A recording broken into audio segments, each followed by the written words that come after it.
Bonjour, et cette fois ça sera une chronique littérature fantastique avec un bouquin pas tout jeune, Notre-Dame des Ténèbres, roman de Fritz Leiber. Bon, Fritz Leiber est peut-être surtout connu pour le cycle des épées, ses récits de Sword and Sorcery mettant en scène Fafhrd et le souricier gris, que j'ai lu et globalement apprécié, même si un peu décroché sur la fin. Encore qu'il puisse s'honorer aussi de belles réussites en science-fiction, le vagabond est souvent cité, mais ici je dois confesser mon ignorance. Ceci étant, il n'est pas toujours évident aujourd'hui de mettre la main sur les œuvres du bonhomme, en français du moins. Mais il fut aussi, et peut-être d'abord, un grand écrivain de fantastique et d'horreur. Correspondant très tardif de Lovecraft, il a su cependant bien vite tirer les meilleures leçons de ce bref échange et ne pas s'enfermer dans de vains pastiches afin d'explorer des routes plus personnelles.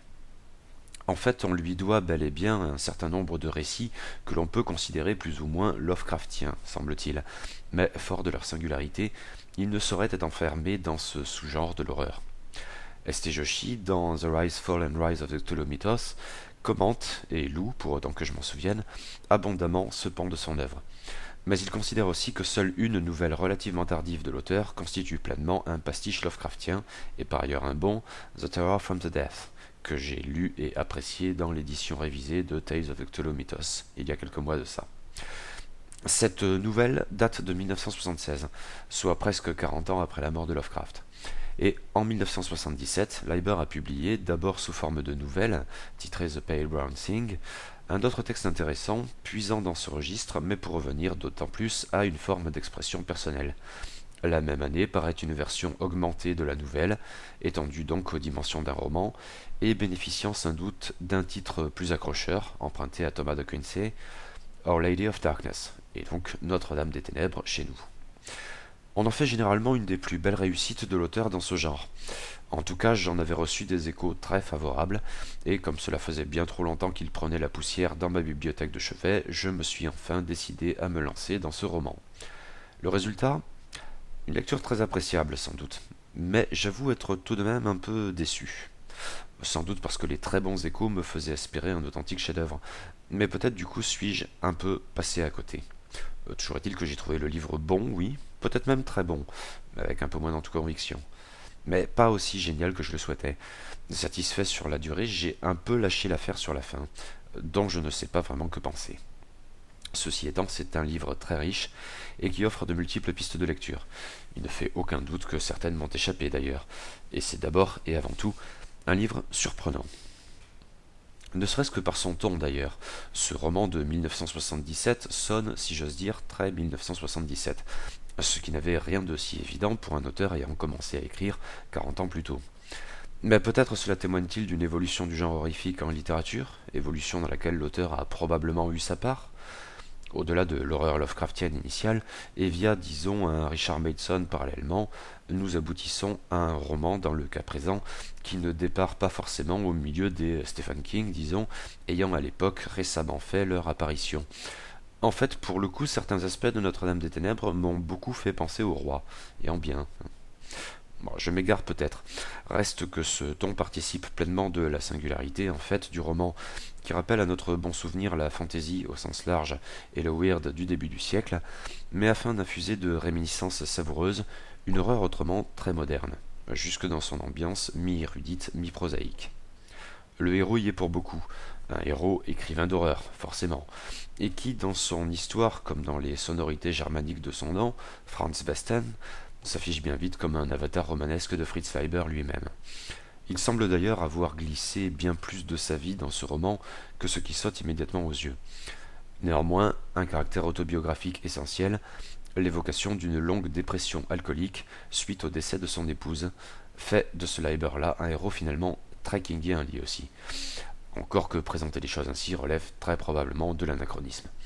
L'idée là encore est en fait d'évoquer un ton assez semblable, mais j'imagine que c'est discutable. Ceci étant, ce Westen est un écrivain d'horreur de seconde zone, ce que n'était pas Leiber, même s'il pouvait le croire. Je ne connais pas assez la biographie du bonhomme pour m'aventurer sur ce terrain. Quoi qu'il en soit, Franz Westen, quand débute le roman, est, enfin, sorti de sa dépression. Il ne boit plus, en tout cas. Et s'il révère toujours son épouse, dont l'ombre plane dans son appartement, mais plus muse et modèle que spectre, un souvenir entretenu par de dignes et apaisées conversations quotidiennes, il semble pouvoir admettre que la vie, aussi improbable que cela puisse paraître, pourrait bel et bien continuer. Le microcosme dans lequel il vit, dans ce petit immeuble de San Francisco, a sans doute contribué à l'amélioration de son état, notamment Cal, la jeune pianiste avec laquelle il entretient des relations épisodiques, un peu plus qu'amicales, pas totalement amoureuses, emplies d'un profond respect en tout cas par-delà la barrière de l'âge n'ayant pas à être une barrière. Ses autres voisins, Saul et Gunn, qui forment un étonnant vieux couple, et même la gardienne de l'immeuble, Dorothea Luke, ainsi que sa fille Bonita et son frère Fernando, aussi habiles aux échecs qu'inaptes en anglais, ont sans doute également joué leur part. Mais Westen a d'autres fréquentations, littéraires bien sûr. Dans le passé surtout, San Francisco, après tout, a connu bien des écrivains majeurs. Et Westen évoque souvent, dans le désordre, les Jack London, Dashiell Hammett, Ambrose Bierce, George Sterling, et tant d'autres qui ont intégré et fait l'histoire culturelle de la ville.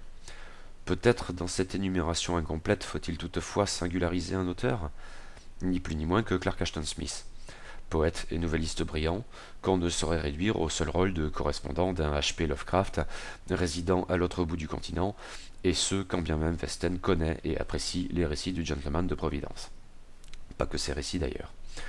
Mais Clark Ashton, donc, qui intéresse d'autant plus Westen ces derniers temps, qu'il compulse intriguer un étrange carnet de notes, trouvé chez quelques bouquinistes oubliés lors d'une dérive idyllique plus que nébuleuse, carnet dont il se persuade toujours un peu plus qu'il était en fait le journal de Smith.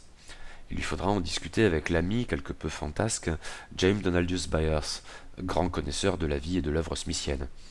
Le roman est sans doute semé d'allusions à des personnalités réelles, outre Leiber lui-même, et j'ai supposé qu'ici il faisait allusion à Donald Cinefire, mais au fond, je n'en sais rien, c'est peut-être un peu gratuit de ma part. Mais ce journal faisait partie d'un lot bien étrange.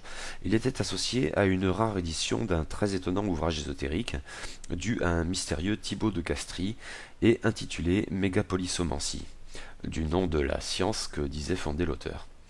Celui-ci y pestait contre les grandes villes, et peut-être tout particulièrement les villes hautes, entités néfastes et dangereuses en elles-mêmes, et suscitant d'autres entités qui en seraient pour partie des incarnations, et que Castries appelle paramentales. Mais Castries voyait sans doute partout des paramentaux, et bientôt Westen de même. En tout cas, l'association des deux pièces, le journal et l'essai bizarre autant qu'iconoclaste, ne devait rien au hasard. Parcourant le journal de Smith, Westen comprend que l'auteur y fait bien des allusions à une curieuse fréquentation, qui ne peut être que l'étonnant Thibaut de Castries. Oui, décidément, il faudra en parler à Byers.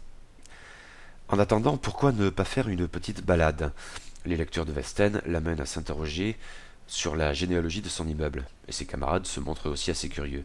Une virée aux archives, peut-être? Mais aussi tout autre chose. Depuis quelques jours, Westen est comme fasciné par Corona Highs, une colline peu ou prou déserte, tache noire dans la nuit brillante de San Francisco, qu'il observe depuis sa propre fenêtre. Et plus encore quand il aperçoit, à travers ses jumelles, un bien curieux personnage qui s'agite là-bas au loin, et qui lui évoque aussitôt un de ces paramentaux dont parle Thibaut de Castries dans son cryptique ouvrage. Oui, aller se promener du côté de Corona High pourrait s'avérer une bonne idée. Et regarder de là-bas son propre appartement, une idée très mauvaise. À même cependant de révéler à l'écrivain d'horreur que la mégapolissomancie de Thibaut de Castries n'est pas qu'un ouvrage étonnant, mais qu'il est aussi fondamentalement inquiétant. Notre-Dame des Ténèbres, dès lors, mêle adroitement plusieurs dimensions.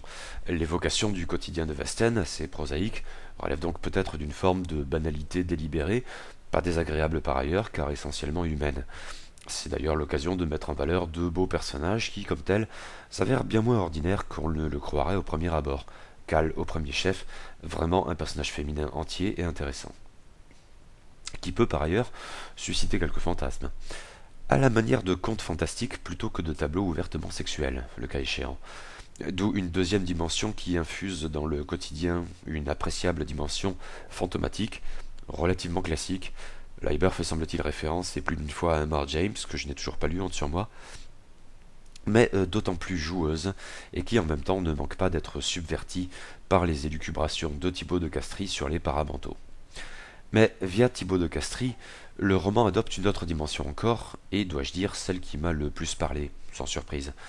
au travers d'une enquête aussi bien généalogique que géographique, et littéraire autant que philosophique, se traduisant par une forme d'érudition d'autant plus pointilleuse qu'elle est ancrée dans le local, Fritz Leiber produit une merveilleuse évocation d'une San Francisco idéalement littéraire, et semblant tourner comme de juste autour de l'occultiste de longue date oublié.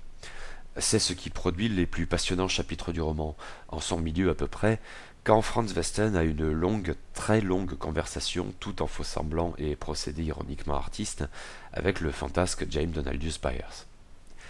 Et ici, pour le coup, on est bel et bien ramené à Lovecraft, même si c'est par le prisme essentiel de Clark Ashton Smith. La mégapolysomancie et son auteur prennent le contre-pied de bien des livres maudits pondus à la chaîne par des pasticheurs de seconde zone, se sentant tenus de livrer au lecteur leur Necronomicon, sublime originalité, à ceci près que leur ersatz personnel est probablement moins effrayant qu'un catalogue de la Redoute, et plus banal encore.